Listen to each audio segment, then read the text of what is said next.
And here they are, nice fist bump. And I mean, the Orcust deck has a lot of one-card combos, so let's see what Benjamin decides to go for. And well, that's a good start. Yeah. Yeah, it is a pretty good start. Of course, this is not the Orcust cards, but starting off with the Joku and the Izuna allows you to just get access to the Lupus in the graveyard, but also the access to the Xyz plays. So that's a pretty good one. I mean, we don't see Orcust yet, but we're pretty happy with this one. And speaking about the matchup between Orcust K9 and the Gem Knight Shadow, I mean, it's going to be very interesting because on the one hand, we have a very, very good going second deck, but on the other hand, the Orcust strategy, I mean, it puts a very strong field, so it's going to be very interesting to see whether the Gem Knight can just break the field or just can't do anything. Yep. It's definitely gonna be rough, I gotta say, because as compared to other decks, the Orcust can set up also the Crescendo, which is a counter trap that pretty much negates anything, and then that makes it, you know, rough because it can negate a lot of the typical Field Breakers cards. But here we just opening this K9. Usually, again, the bridge, we have seen it a couple of times in the past. What it can be between these two decks in the Crystron deck. Is it gonna be the same is my question. Do we have that Scrap Recycler in deck or not really? Yeah. Okay, it is There's there. one. So most likely this is something that we could expect if we don't have access to Orcust cards yet. And yeah, for now just again continuing this K9 chain, setting up an Izuna for next turn. Why not? I mean, he's probably not going to get interrupted because the Gem Knight strategy, you like to have some field breakers, so you don't like to interact on the opponent's turn, unless you have some mulch armies, of course. But it doesn't seem to be the case here, so it's going to be full engine, full field breaker, and he's gonna have to, I mean, to give a lot of energy in that. What a hand this is, honestly, because like paired up with the K9s, the Orcust strategy is so much strong, and we saw them in action yesterday. Honestly, the Dingirsu, once it brings up on the field as an XYZ summon, it's so much powerful that gives you such a boost in your strategy. And I really like it because especially we were talking about it yesterday, how synergetic our duelists have been this weekend, pairing with multiple strategies essentially in their deck, no? And I really feel like Orcust is one of the most versatile one this weekend, and yeah, I think it can be splash also in the Mitsurugi. We saw them in action as well, and look at this, like without any interruption, this is quite scary. Yeah, absolutely. And the Dingirsu will have a lot of value because, of course, there's going to be a lot of cards that want to destroy your field. And if you get the Dingirsu, you're going to have the protection effects. So, yeah, I'm really eager to see if it's going to be a thing or not. But it's definitely going to be a key card. I mean, this Galatea Eye is the card that really opened up this engine. Having access to this Link 1 is just insane because all of these normal summons, you know, you can just turn into it and get things going. And I mean, we all know how long, you know, Arpor has been forbidden. And, you know, during that time, a lot of players were asking for it to be back. And already, right after, it won the NAWCQ this year, you know, just a couple months back. So we'll see whether it keeps on having some success. And you can tell why. I mean, with pretty much one card, you can set up a pretty threatening field. It's not gonna win you the game alone, but like when you support it again with like K9s or just another engine, it does so much because at least you know, 3 interruptions you can do, and it's also one of those decks where you have more resources. So you interrupt, but then you refill your graveyard, and so it's not like they can ignore it because next turn everything is gonna come back. Yeah, absolutely. And speaking about the choice of deck, I think this is very interesting to choose and to pick Orcust for this tournament because you play a lot of Link monsters and therefore you're not affected by the Dimension Barrier, which is a key card of the tournament in my opinion. I mean, a lot of players are going to have that in the side deck for the going first strategy. And you know, when you are playing some decks like Dracotail, Yummy, you are, I mean, it's very hard to play against this card. So picking a deck that is not affected by that is very, very clever in my opinion. I also feel like that the Orcust strategy was missing the link one, which is now there, the Galatea Eye. And I mean, look at this, like with the Dingirsu being summoned onto the field. Of course, this is very, very powerful, especially because I can see that Benjamin is also holding the Orcust Crescendo in hand. So another form of interruption, and it's not done yet because essentially it's playing the full Orcust package also along the World Legacy cards, which is very interesting because I really feel like that only one card, in this case the Gearsu itself, can really put you through this. And this is something that we don't really see often because the World Wand gets sent to the graveyard and then banished. And this is like one of the older combos, let's say, of the Orcust strategy, which we haven't seen in a while. And I really like it because essentially gives you also another layer of interruption. And yeah, I mean, look at this, also with the IP being onto the field and the Crescendo being set. Yeah. This is scary. Yeah. I mean, it is a bit unfortunate, the open Crescendo, because it's free. Like, you could have set it with the Galatea easily, and he's not really playing other targets for it. But, I mean, this is still pretty strong.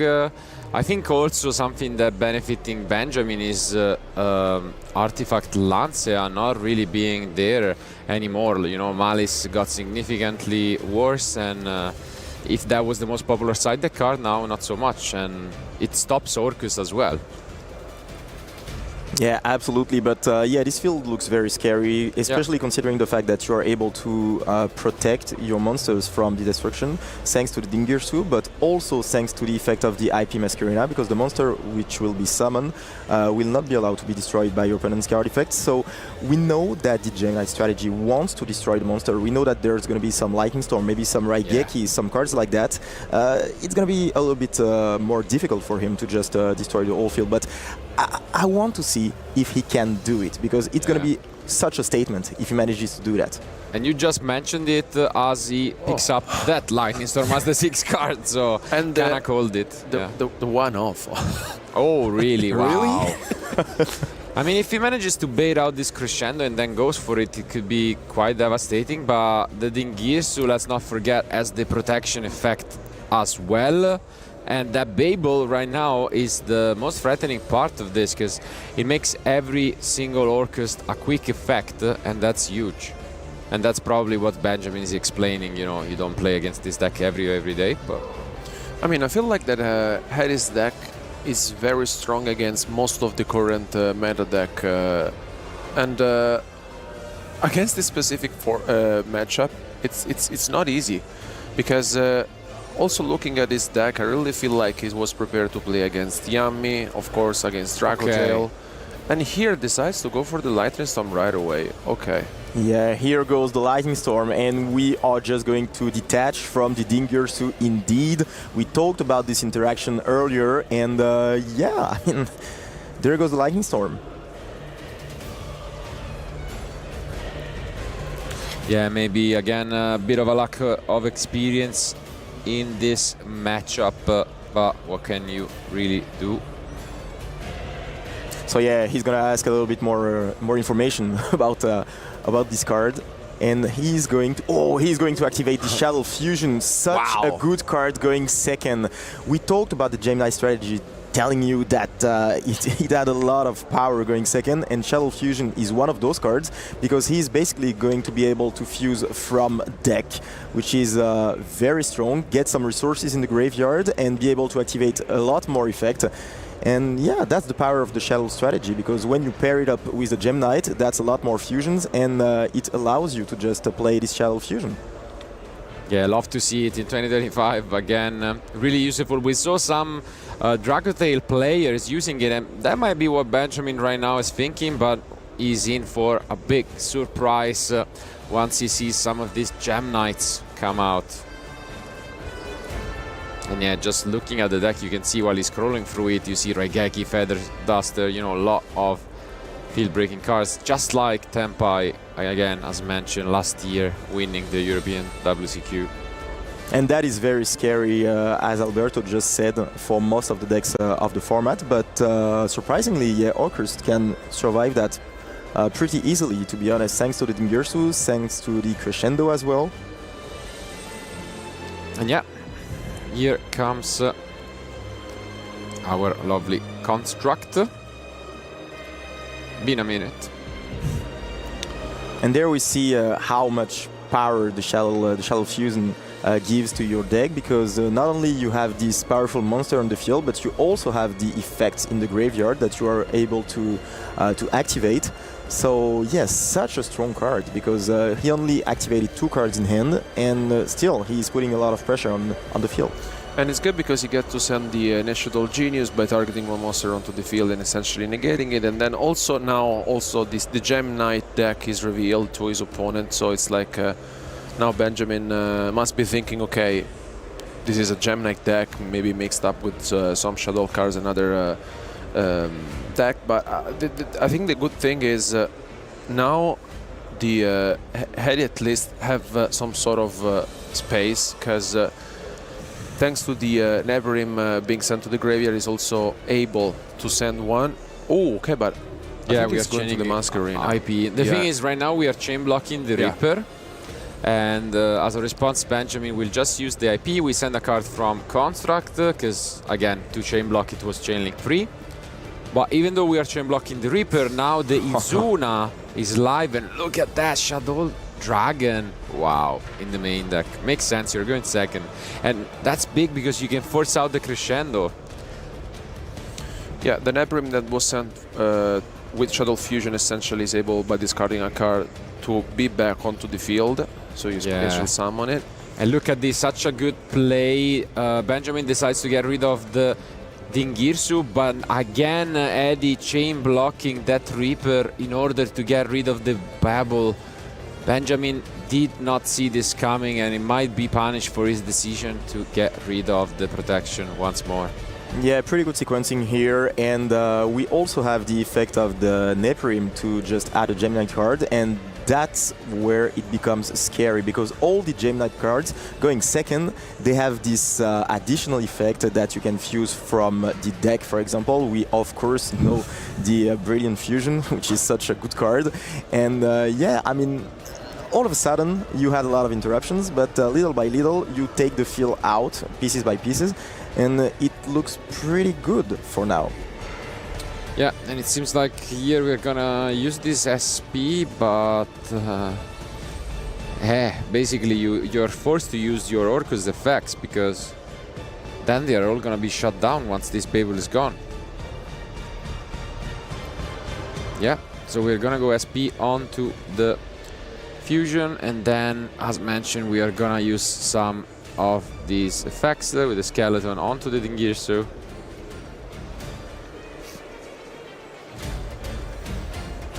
Yeah, followed up by the Galatea Eye. So yeah, everything's gonna get used, and remember, we still have the Izuna in hand for Benjamin. Yeah, that's big. Even though, yeah, it's gonna be a question of what can you do with it. Face down, we still have a lot of interruptions, because surely the Babel will be gone, but we still have Crescendo plus yeah, the Force, so we can upgrade into the Werewolf possibly, this Reaper, and yeah, it's gonna be a close one. And yeah, now I think Benjamin is just explaining some of these effects again to Hedy, because we do see a powerful spell that is about to be activated, I believe. You can see it coming. And still sinking. yeah. I mean, yeah, he's gonna activate it, but yeah, this is very important. When you go second, you have to think about every single interaction. You don't have some room for mistake, so that's why it takes a lot of time to just think if he needs to activate it right now. There but yeah, it is Call by the Grave onto the Dingirsu. Are we going to respond? Is the question. We do have a couple options. So yeah, Benjamin here sinking a lot.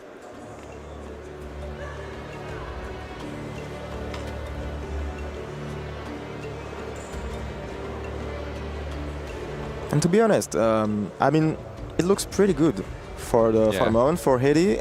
He played it pretty well with a good sequencing, And we saw the power of those cards, of the Shadow Fusion, of course. The Lightning Storm didn't do a lot because it just traded into the Dingirsu, but still, we didn't see a lot of Gemini cards, so we'll see. Yeah.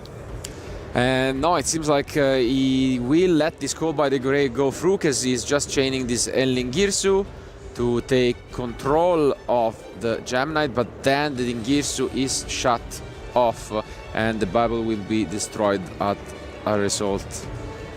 Yeah, long chain indeed, and SPs should be banished. Yeah, finally we resolve it properly. And yeah, we are going to get access to the Dispersion. Such a good spell, allowing you to fusion summon.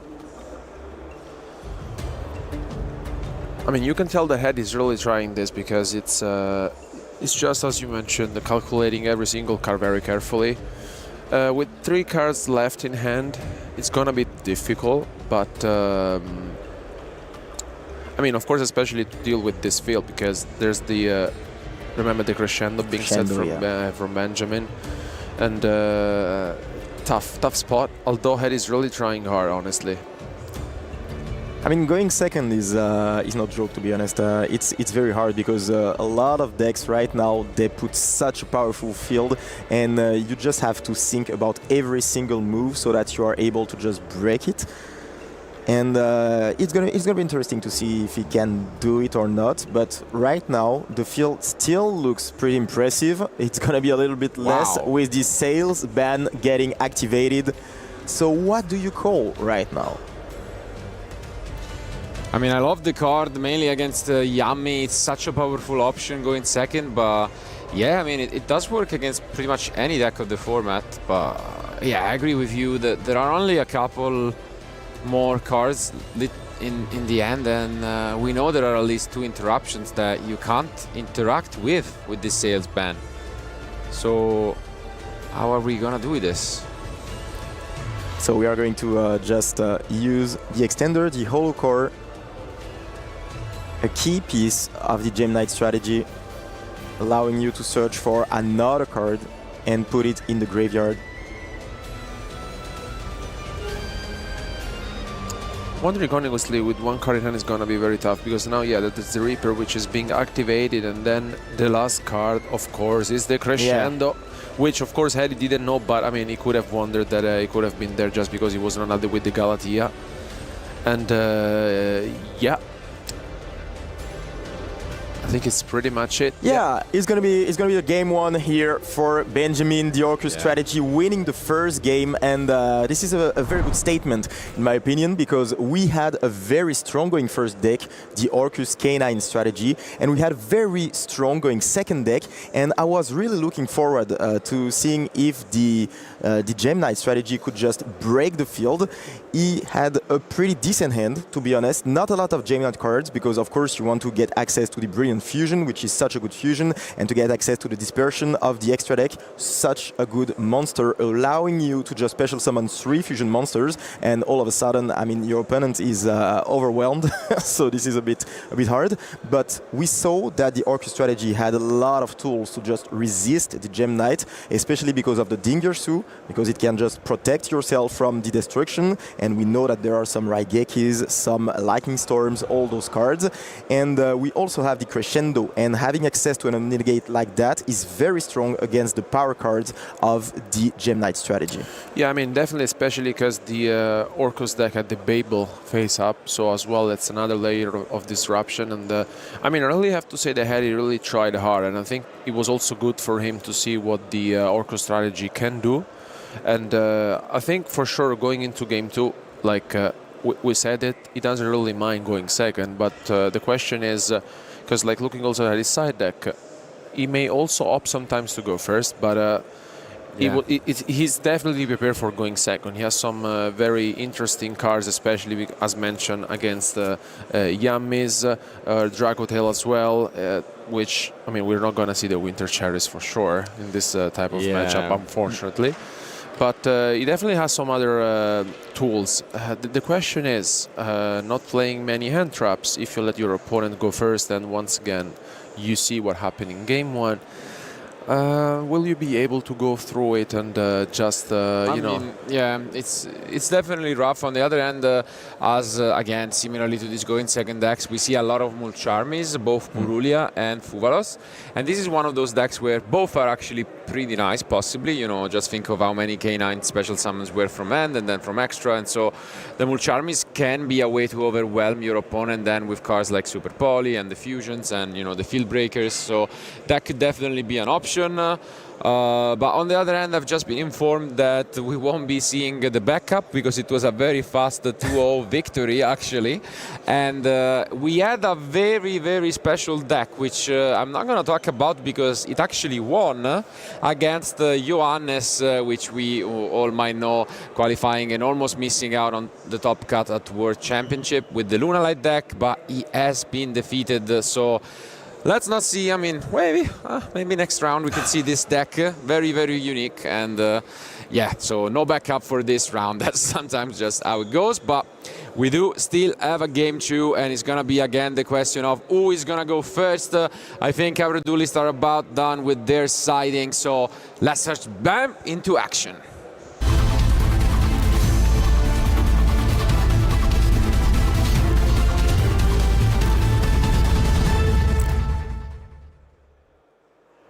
Yeah, the two duelists are ready, and as you mentioned, it's going to be very interesting to see if Eddie is going to choose to go second or to go first, because he has both options. Of course, usually you want to go second as Gem Knight, but you also have some very powerful tools in your side deck to go first. We have the Protoss and Escados strategy, and you might want to use that because you know that your opponent is only going to play one type and attribute apart from the K9 cards, but I think that you can do something against that. But looks like he decided to go second once again, which is the usual game plan. But we saw in game 1 it was very hard for the Gemini strategy to just go through the Orcust field. So we hope for him that it's gonna be better in this one. Yeah, I mean, speaking of more charmies, I did spot a couple in the end. So we'll see whether this will be an interesting, you know, and different game from Eddie. But right now we start with this Jokul, no Purulia, but we might see soon enough Fuvalos. And yeah, it's gonna be an interesting one because look at the amount of interruptions in both players' end. And I think one of them is gonna trade into the other. And this is also a bit of a bold move from Eddie. Obviously, you know, it's kind of a mind game. Do you use the Fuvalos immediately? He should have, probably. But, you know, you risk kind of like having this Jokul. But we have a second Fuvalos right there for this Ash. And now the question is to Benjamin, how much do you want to commit? I mean, in my opinion, you want to commit everything, because if you do a half field, then you're just going to get destroyed by the Gemini strategy. We saw how powerful the power cards are, so in my opinion, there is no choice. Like, you are forced to just go into your full combo. I mean, I think this is the risk of playing against Gem Knight, because against most of the decks, you will not maybe... you maybe might be seeing another turn, right? But against Gem Knight, honestly, and if you're not super familiar with the deck, I don't think I will be risking it, to be honest. And yeah, here we see this new card from the Dimensions, the K904 Noroi. And we see the Protoss in hand going second. I mean, yeah, of course, if you manage to special summon the Protoss, you can literally call Dark, and it's gonna be a mess for the opponent. Yeah. Mike must be happy, one of his favorite cards. But right now it's tough to summon, so it's gonna need a bit more help. And we do go for the first summon. I'm wondering, yeah, I mean, I was just thinking, isn't it maybe better to use another of the K9, leave the Noroi, and then use the Noroi, you know, the ordering, so that you already know the card that they have drawn from Fuva. Just in terms of sequencing. I think that maybe might have been a bit better from Benjamin, but I mean, especially, you know, against a field breaker deck, you know. That one card could be really important information on what to play around. But Hedy really needs something because his hand was not ideal because he had the Protoss, the Sales Ban. Especially if you're passing on this, you now would have been able to know the last card in hand from Hedy, and this is shaky, as you said, Jean. Wow. I mean, yeah, so... It's a pass? Yeah, because he knows everything in Hedy's hand, basically, so he knows that Hedy's hand is not the best. Yeah. So he just realized that maybe he can just pass on a minimalistic board. And now, so many good draws for Hedy. Even just the Lightning Storm from the previous game would be so strong here. Let's see. But that's a good start, to be honest. Yeah, the Sales Ban, and he's going to call the Reaper, so no Reaper for the rest of the turn. Yep. So that's one interruption gone. Yeah, pretty much now we have only this face down quick spell in the 4th release to upgrade into the Werewolf. But is that really going to be enough is the question. Well, the Nefri he already knew about. He's gonna search for Hedy one Gem Knight card from his deck, and I mean, with the Salesman being activated, honestly, I can really see a good window for him just show us how powerful the Gem Knight deck is. It also depends for sure on all the other 2 remaining cards which we haven't seen in his hand. I mean, passing on a half field was an interesting decision, to be honest, because, yeah, of course, you know that your opponent's hand is not the best, but you don't have a lot of interactions, so, you know, I'm a bit skeptical about this one, because we know how powerful the Gem Knight cards are, so, yeah, he might have a tough game.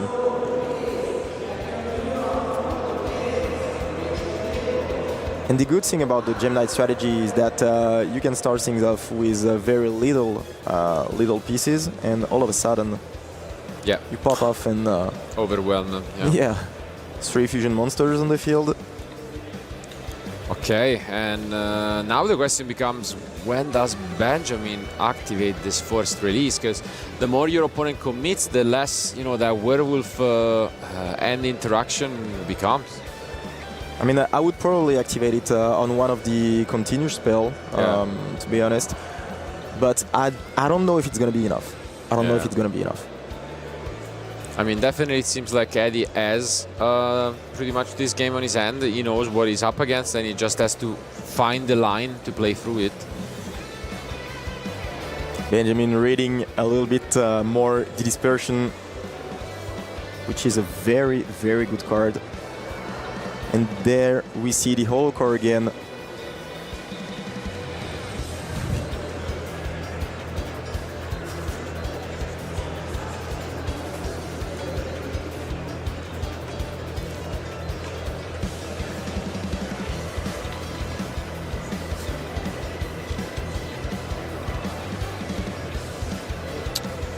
Yeah, let's see. It's obviously a lot of reading required from Benjamin. Not really a matchup he seems to be too familiar with. Can't blame him all that much. And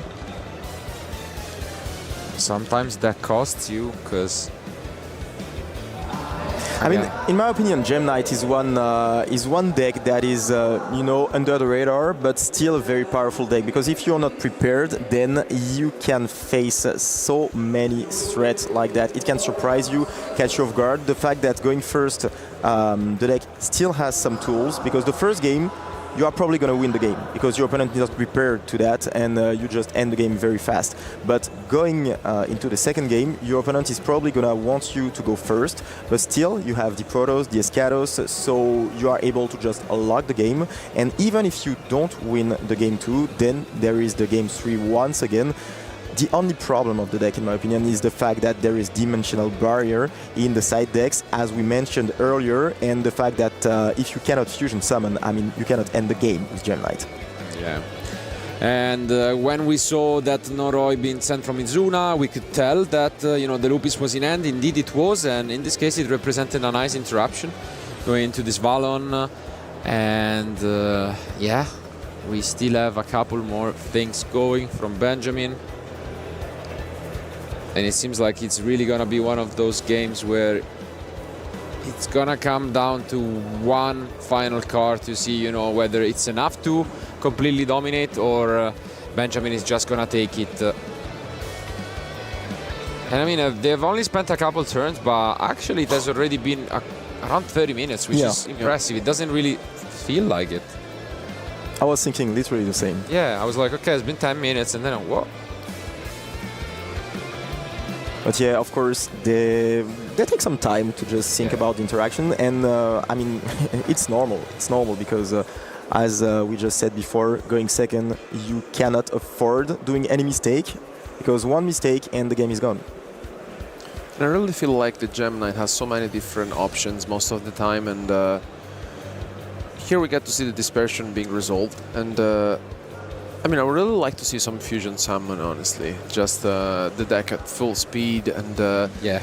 Here we also saw the Valon interaction, putting the monster face down. I don't know how much that honestly will... No, really. It doesn't do much, to be honest, because you can still fusion summon using the monsters which are face down. We saw that yesterday in another game with the Dracotail strategy this time, but yeah, it doesn't really do much. Attaching with, for example, the Nash Knight would have been way better because you lose the resource, while here you can still use it. And finally, we get to see the first fusion of this duel. After 30 minutes. Yeah. And yeah, as you've mentioned, we might have put face down one, but here comes the second copy, and Benjamin probably already committed to this line of denying the card, the Nephirim, and we are probably gonna try, yeah. So yeah, we are going to activate the quick play spell, but I seriously doubt the fact that it's going to be enough to just stop the Gem Knight strategy. Yes, you are going to be able to destroy a card, yeah, but... that works.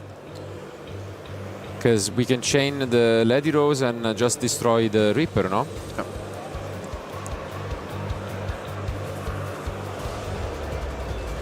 And yeah, I think Benjamin has just realized it. And he's in a bit of trouble right now. Yeah. Because also, this is the game where we saw that Protoss is in hand. Yeah. So, yeah, it is. I mean, even as a backup plan, it's a pretty good backup plan. And I think we have here. Yeah, that's it. I mean, it makes sense. 18 minutes remain, and you definitely do not want that double loss at this stage. And yeah, I mean, it might have not looked like the flashiest of opening, but he got him there. And again, we were saying during side decking, those mulch armies put in work. Yeah. I mean, yeah, they did a lot right here because you want to just have to face a hull field, and this is literally what happened right there. You don't want your opponent to just go into full field, even if, yeah, you are going to draw a lot of cards, but still, you want to just have a minimalistic amount of interaction so that you can just get rid of it with Lightning Storms, with all your power cards, and then just proceed to win the game. But what's going to be very interesting is going to be the siding patterns during this game 3, because now Benjamin is going to be able to decide if he's going to go first or if he's going to go second. And yeah, I mean, this is a very tough decision because you don't want to go first against the Gem Knight strategy because you saw all those cards, you saw the mulch armies, you saw the field breaker, and you know that the engine itself is very, very good going second. But on the other hand, if you just let him go first, you have this Protoss, you have the Escatos, and you really don't want him to just call dark and then just lose on the turn 3. So it's going to be very hard. And on the side of Hedy, I mean, what do you side off? What do you just put in your deck? Because you don't know if you're going to go first or second. That's the point. And honestly, I mean, I'm not sure if Benjamin would let Hedy go first, to be fair. No, I can't see it. I don't really see it coming, to be fair. No, I also don't. Especially when there are 16 minutes remaining and he didn't seem so experienced with the deck. It's rough to imagine it. On the other hand, I'm kind of worried because if we think back at how much time we spent, this could be close because, I mean, we haven't really seen any interruption outside of mulch armies, and I believe that will stay the same. And that means, you know, we could see a long combo from Benjamin, but then if we have, you know, those field break-ins, there is a risk that this could end up in a double loss. Well spotted definitely by Benjamin, picking up his cards immediately, because otherwise this would have been a lot closer. But yeah, it seems like he's done with his side deck, and that means only one of these two duelists can possibly move on with an X2 record that's needed to make it to the top 8. Who is it going to be? Let's find out. And let's move to action. Any?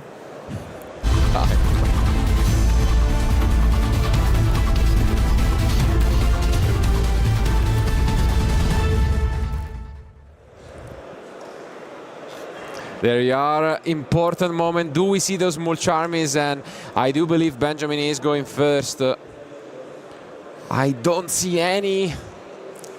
It makes a lot of sense, and we are going to see literally what happened in the game 1, in my opinion, because I didn't see any interaction in Hedy's hand, only some field breakers, so we are going to witness exactly the same thing. Is he going to be able to break the field this time or not? That is the question. And we might see a speedrun combo here. We have always started with K9s. This time around, we start things off with these Orcust cards. As mentioned, the Galatea Eye is so important, turning this Arp Horror into a one-card combo. And yeah, that's gonna be interesting. But if we do not have the K9s, it also changes how threatening this field will be. And I think he didn't, because I think he also drew one of the World Legacy cards, and which is you know, a bit rough, especially because I think he's missing one of the K9 pieces. Yeah, might be, because while the K9 can bridge into the Orcust cards, the other way around, not really. And now we see one of the most important cards, the card that actually won the NAWCQ due to a big misstep, let's say, is this World Crown. And yeah, I mean, it's going to be an interesting piece of interruption that Hedy must, you know, find a way to maneuver through. But I mean, I think it's going to be pretty clear that there won't be any interruptions coming Benjamin's way at this point. Yeah, absolutely. And as you just said, we see a speedrun literally of the combo. We know that Benjamin is very experienced with the deck, so he knows what he's doing, and he's going to be able to end up on a pretty convincing field, to be honest. So here, do we see crescendo? Yes, we do. Makes a lot of sense. It's so important against a deck like Hedy. And again, though, I don't see any K9s, and this makes the field really different. Is that gonna be enough, is the question. I mean, you can still go, you know, for the similar approach of just Ellen Girsu, so trying to steal a monster in the opponent's turn, and then the Girsu to protect from Lightning Storm. Yeah, not so much, and I can't tell what the spell card is, but yeah, we definitely don't have K9s at the moment. And yeah, here comes Dingirsu. It was very important in game 1, but now Hedy knows about it. I'm pretty sure he won't just throw, you know, Lightning Storm. But okay. What is it? Is it a Forbidden Droplet? No. Oh. It's gonna get set. Oh, it's gonna be a surprise. Wow, that's it. That is definitely a bit underwhelming, no? Yeah, it definitely is. Yeah, it's without the K9, honestly, this is a bit rough. Wow, and I mean, Hedy must be really happy about this. Yeah, and looking at his hand, he has full fuel, he has full gas, a lot of engines, so I mean, it's going to be hard to resist with only the Orcust strategy. You still have, of course, the Dingirsu, you have the Crescendo, which are very good cards, but I doubt the fact that it's going to be enough. We start things off. And that that's wow. a very, very good card we see here. Mistaken arrest. I mean, it was such a good card in the previous format, of course, against the Mitsurugi strategy. And here, Gem Knight, I mean, it's going to be very hard because you want to add a lot of cards from your deck to your hand.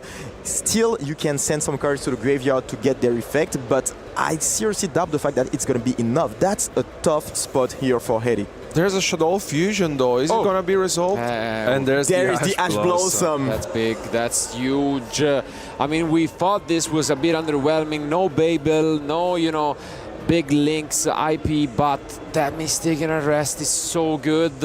And we know Crescendo is face down, pretty much representing one of the only, you know, disruptions left, because the Crown can be played around. And yeah, I think we are gonna use Triple Tactics Talent next from Hedy, but so you can either take control or watch the hand. Of course, I think it's gonna be a take control right here.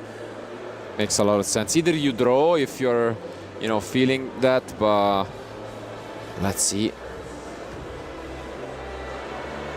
Is he gonna be taking control? And I think if it is, we have to use the Crescendo. Yeah.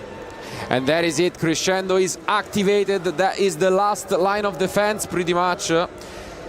Do we have a way to push forward? We kind of do. And I mean, this War Crown pretty much, again, says that when a monster is activating the effect that was special summoned from the extra deck, you can negate it and destroy it. So it's important for Hedy to keep that in mind, because it's it's the last thing he can do. And Brilliant Fusion is now there.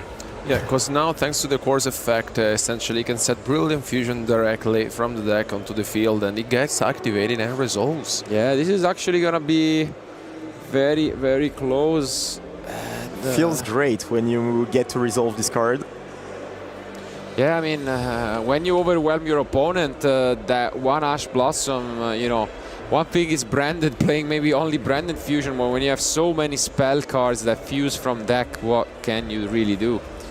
And it seems like it will be the Nephrim, and next he is debating a bit. And that is what's so strong about Gem Knight, because yeah, as you just said, in Branded you have one Branded Fusion. Here we literally have 3 ways to activate Branded Fusion, and that is so overwhelming because the opponent only has one opportunity to activate Ash. So yeah, and with the Shadow Fusion, honestly, you were forced on to do the Ash Blossom on it. Yeah. No wonder. I mean, we saw Shadow Dragon, so that would have been just an easy pop on the Crescendo, and look at this. And finally, we get to see it in action. We get to see the dispersion on the field, and what a strong monster. For those who don't know the effect of the monster, he will be able to just activate its effect and special summon 3 monsters from the extra deck, which is one of the key pieces of the Gem Knight strategy, because from that point you are then able to take control of the game and try to end it. This is absolutely big from Hedy. 11 minutes and a half remain. That's pretty much the only concern he should have at this point. Only one card in hand from Benjamin.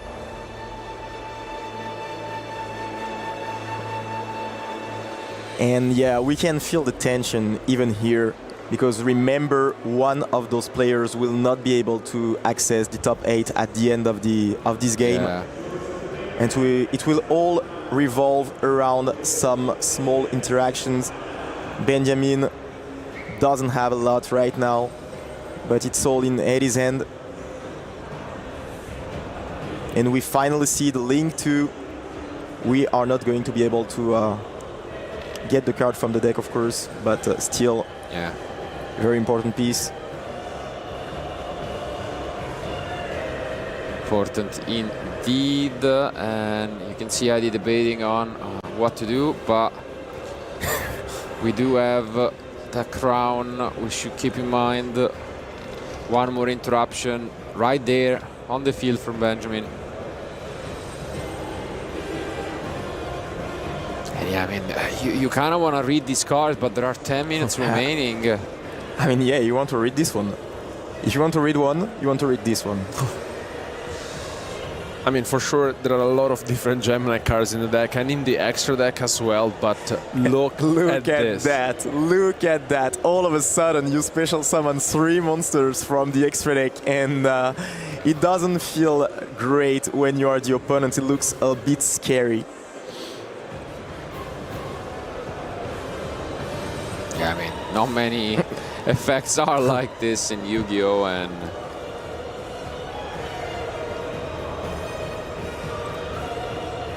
And now we are going to be able to just keep going.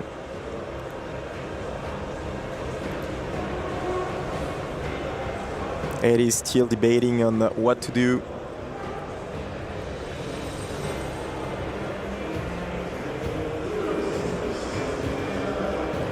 And we can see the time on the clock.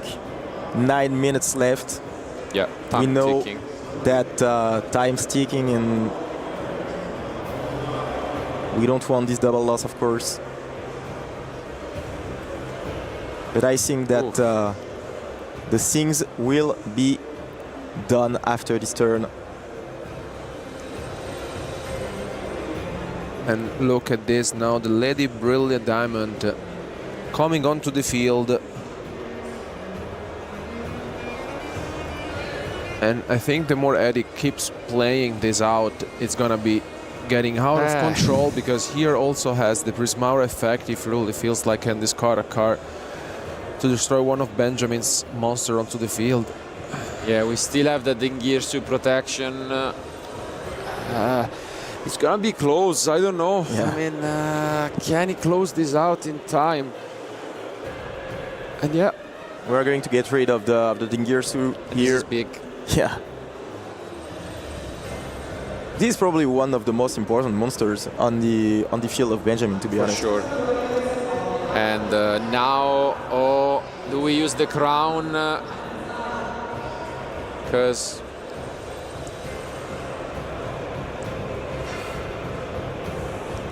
we could possibly.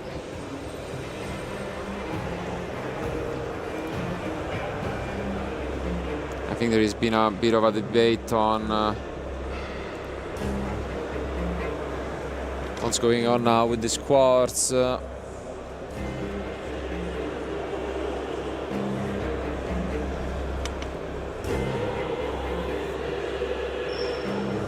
Oh, no, actually we are gonna rewind back.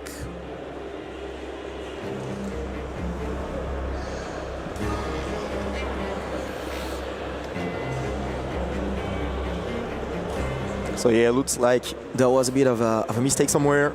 Yeah. But no worries, because the judges are on the case.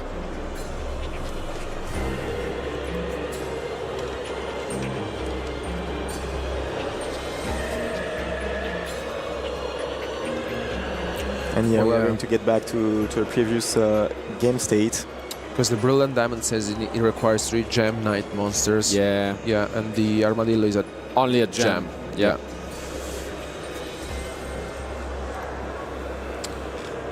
So yeah, a small war, but still very important. Yes. I mean, I think still Hedy is gonna try his way now, although the Armadillo cannot be used to summon the Brilliant Diamond, but it's done differently this time around, and I'm only concerned about time, to be fair, because if he doesn't really seal this one out in this turn, honestly, with 6 minutes remaining on the round, it's gonna be very, very difficult. I mean, we can surely tell that Benjamin now is a witness in this turn, especially because there's not much left that he can do, and it's just everything on 2ID. So yeah, we are going to do literally the same thing, get rid of the Dingirsu, which is one of the biggest threats, because yeah, you want to destroy all of the monsters on your opponent's field, and Dingirsu just prevents that. But little by little, we are taking advantage, and looks like Hades is, of course, in the driving seat. He has the tools, and now he just needs to find the way to win the game. 5 minutes 30 on the clock, and I think it might be enough to just take the game.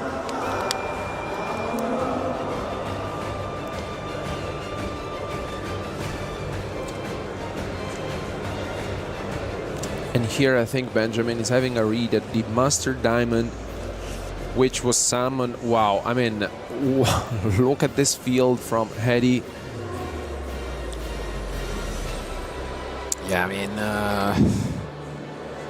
I'm feeling a bit of tension just because of those 5 minutes left, but yeah, it definitely looks like we might have another comeback to start things off in day 2.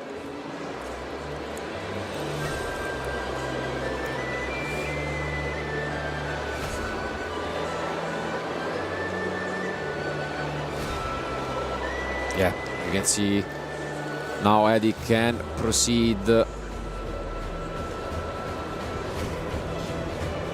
Still asking a little bit of effects, and that shows us that it's very important to bring something that can surprise your opponent. And once again, we've seen that before, and we still see that in that game. The fact that your opponent doesn't know all the cards and therefore doesn't know how to interact perfectly with your deck is very, very good, and it works pretty well for Hedy, considering the fact that he's now at 7-2 for now, and might be at 8-2. This might be it. This might be it, because the Master Diamond copied Gem Knight Topaz effect, that is it.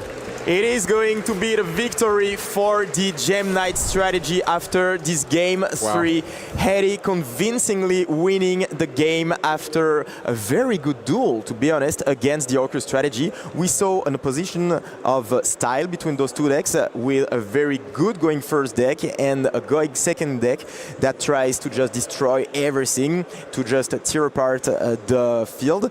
But yeah, all of a sudden we see that the Gem Knight managed to get through the field and get the victory, so he's still in. He will be able to go probably for the top 8, but on the other hand, I mean, Benjamin, the Orcust player, he did a great game. Unfortunately, will not be able to do it this time, but it was very interesting to see the strategy. Yeah, you can still play for prizes, of course, but indeed, what a match it was. Really showed us what the deck can do. And you gotta say, outside of game 2, where he opened that double Fuvalos, although only one resolved, he was just waiting and trying to break the field. Game 1 he couldn't quite do it, as Benjamin was able to get the best of both of his engines and set up so many interruptions. But on the other hand, in game 3, no K9 cards, and I think at the end that was all it took. The Orcust field, it was not even the most impressive on his own, because no Babel setup, no Link 4, and I mean, what can you really expect to be doing? You probably will lose against any deck of the format, I gotta say, with that opener. And I mean, still congratulations to both, and excited to see yet another deck competing. I mean, in the previous rules, 8-2 would be almost all you need to make to the top cut. Still, though, there are 5 more rounds remaining. But before we move on to the deck, and the post-match analysis, we do have some exciting news. Let's see how this format looked in terms of deck breakdown for the event, and look at that. So much diversity. Wow. Yeah, and I'm a bit surprised, to be honest, because we see that the Yomi and the Dracotail strategies are the most praised, to be honest. But the Mitsurugi strategy is the third one, and going into the tournament, I saw that it would be probably the most picked deck, or the second most picked deck behind Yomi. But yeah, 3 decks that we expected to be there. Yeah, absolutely, and I really feel like, I agree with you. I was expecting Mitsurugi at least to come at second place. I really want to see the trend, especially what happened and changed for day 2, because this is for day 1 quite stunning, to be fair. It's a lot of varieties, but look at this. There it is, Dracotail taking the top, but to be fair, keeping a similar representation. Yami and Dracotail were both at the top, and they remained so, but we see Malice coming out, and especially other Mitsurugi variants really dominating, because if you sum all of them up, Mitsurugi decks would stand on top. And on the other hand, we have seen a lot of different decks. Even the Yami only includes the pure Yami deck, but as you can see already in day 2, we have those Yami Mitsurugi decks, and we do have even more spies for you guys coming. But for now, let's focus on the match at end, and let's go to the post-match analysis. Thanks, guys. In fact, I'm joined by the winner of the last round, Hedy, with Gem Knight Shadows. Hedy, what inspired you to play the deck? Not that much. I'm just like, I didn't play a lot since the French national, so I had to keep up with everything, and I think I can't beat everyone with the big meta decks if I have not enough experience on them. So for me, they are better than me on these decks. This is why I choose to pick some other deck. Basically, I wanted to play Mermaid like I did in French National, but the problem is Herald right now. You can't even use any effect, so I think Yumi counters Mermaid too much. This is why I just picked Gem Knight. Too much good cards. Every card had 2 or 3 effects. 3 Bennett Fusion in archetype. 4 if you add Shadow Fusion. This is a good deck, a really good deck. The only problem is that now everyone know what I'm playing, so I think I'm gonna go first. Well, what is the state in the game of going second board breaker decks? Like, I think we are in the meta where every deck can play on end traps, like 1 or 2, maybe 3 sometimes. So I prefer playing 6 cards and having board breakers. 6 cards you can break. 6 cards you got 1 more card than the opponent, and you got your charmies, which are really, really, really good cards. This is why I prefer go second, but the fact is the weak point of Gem Knight is going first, so I'm gonna try keep with losing dices. That's a good idea, losing the dice then, or sending your opponent first if they know what you're playing. But let's actually jump into the first clip, because in game 1 you went second and your opponent put up a full field and eventually you weren't able to break it. So yeah, because I misplayed a lot. I didn't knew the Orcust Rexes prevent from destruction, so I used my Lightning Storm. I had a guess that this was Crescendo, because if you do not add Crescendo, you have Crescendo. Yeah.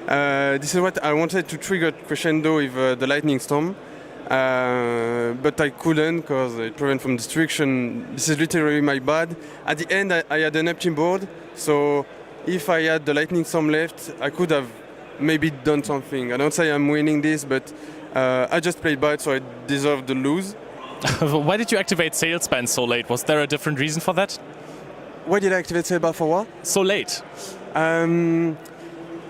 Because with Gem Knight, you're not afraid of this kind of interaction.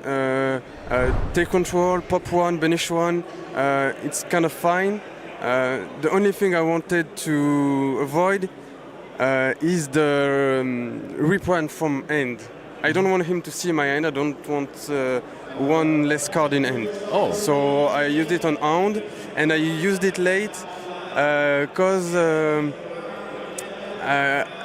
I knew this was an Omni Negate. Maybe I should have used it early, but I prefer bait anything, having worst land board, 1 last board breaker, sorry, and 1 last play. This is how I try to do things. Right, I think we don't have too much time, so let's go over into the second clip, because that was all for game 1. You're playing triple Fuwalos. Is that a main deck choice or a side deck choice? Triple Fuwalos, triple Machami Pyrulia, and I got 2 mules in the side decks.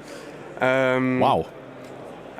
Everyone thinks Pyrulia is not a good card. It is a good card because at least it makes you draw 1 on every matchup. Maybe Dragtail can